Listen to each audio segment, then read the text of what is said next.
जय भीम साथियों। सबसे पहले इस मनुवादी कीड़े को सुनिए किस तरीके से चीख रहा है और किस तरीके से चिल्ला रहा है। तो देखिए।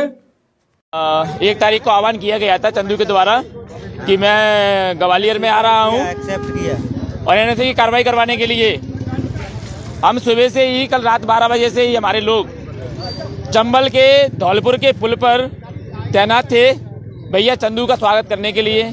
लेकिन चंदू आया ही नहीं।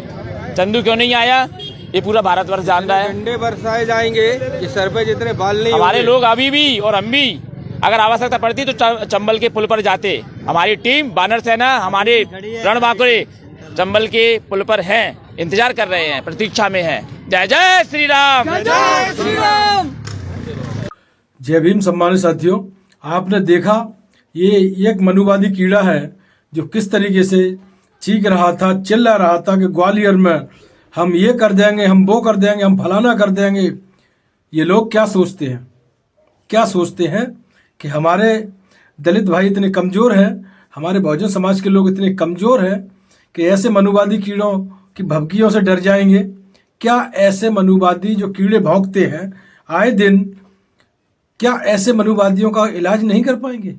अरे अगर हम लोगों ने ठान लिया ना तो तुम्हारे घरों में घुसकर तुम्हें गंजा कर देंगे। इसीलिए बोलता हूँ कि मनुवादी कीड़े सुधर जाएं। जिस तरीके से आप बड़े भाई चंद्रशेखर आजाद जी के बारे में आप शब्द बोल रहा है ना, जिस तरीके से तू भाई के बारे में उल्टा सीधा बोल रहा है, तो ये मत समझना कि भाई केवल संसद में ही दहाड़ते हैं। भाई तो बहुत दूर की बात है, भाई की पार्टी का और संगठन का एक छोटा सा कार्यकर्ता भी तुझे खींच खींच कर सड़कों पर ले आएगा, जूतों से मारेगा।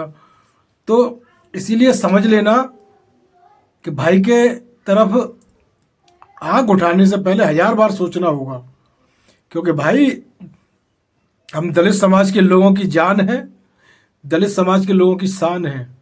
इसीलिए चंद्रशेखर आजाद जी के बारे में बकवास नहीं, अपशब्द नहीं, और भाई का अपमान तो सह नहीं सकते हम लोग।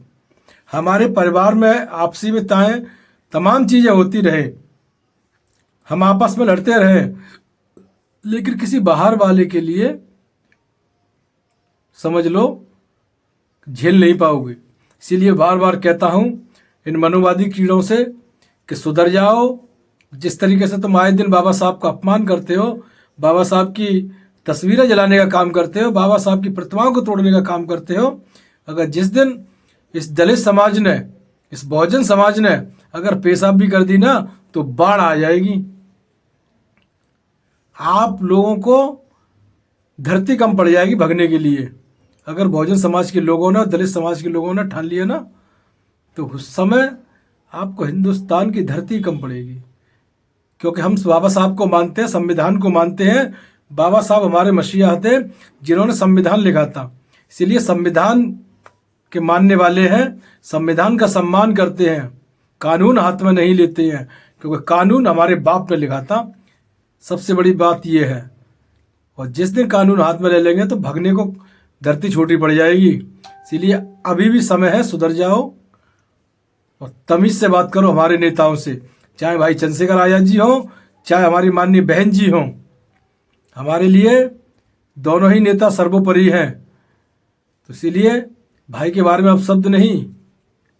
और जो लोग सहन करते हैं, जो लोग सहते हैं, मैं उनसे भी कहूँगा कि आप भीम आर्मी और आजाद समाज पार्टी के लोग हो तो कम से कम आप लोगों को ये चीज़ें का विरोध करना चाहिए, बोलना चाहिए। चाहे वो उत्तर प्रदेश के लोग हों, चाहे आगरा मंडल के लोग हों, हर जिले से आवाज़ उठनी चाहिए। आवाज़ दो हम एक हैं, आवाज़ दो हम एक हैं।